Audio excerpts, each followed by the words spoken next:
قرار دے دی گئی ہے۔ اب یہاں بھی لوگ دلیلیں لے کے بیٹھ جاتے ہیں، میاں وہ بھی ایک مشروب ہے، اس سے کیا فرق پڑتا ہے؟ میاں جب رب نے کہہ دیا تو بات ختم ہو گئی۔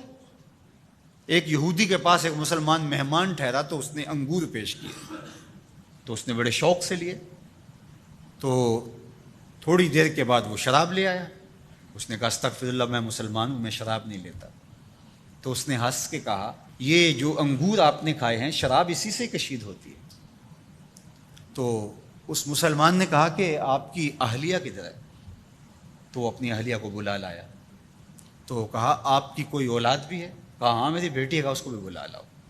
تو اس کو بھی بلا لایا۔ جب دونوں آ کھڑی ہوئی تو کہا کہ یہ حلال ہے تیرے لیے اور یہ بیٹی اسی کی ہے اور یہ حلال نہیں ہے۔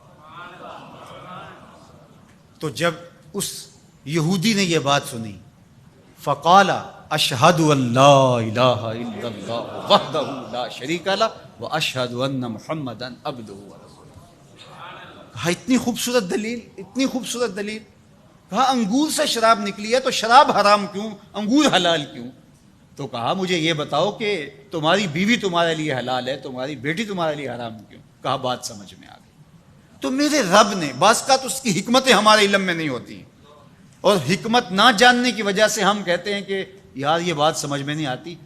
یہی تو ہمیں بتایا گیا کہ جو سمجھ میں آئے اس کو بھی ماننا ہے، جو نہیں سمجھ میں آئے اس کو بھی ماننا ہے۔ ہم جنت کو مانتے ہیں نا، دیکھا ہے، یار رب کو مانتے ہیں، دیکھا ہے، وہ سمجھ میں آتا ہے، تو دل میں تو آتا ہے، سمجھ میں نہیں آتا۔ میں جان گیا بس تیری پہچان یہی ہے۔ ہم تو سب سے بڑی حقیقت کو بغیر دیکھے مانتے ہیں، بغیر سمجھے مانتے ہیں۔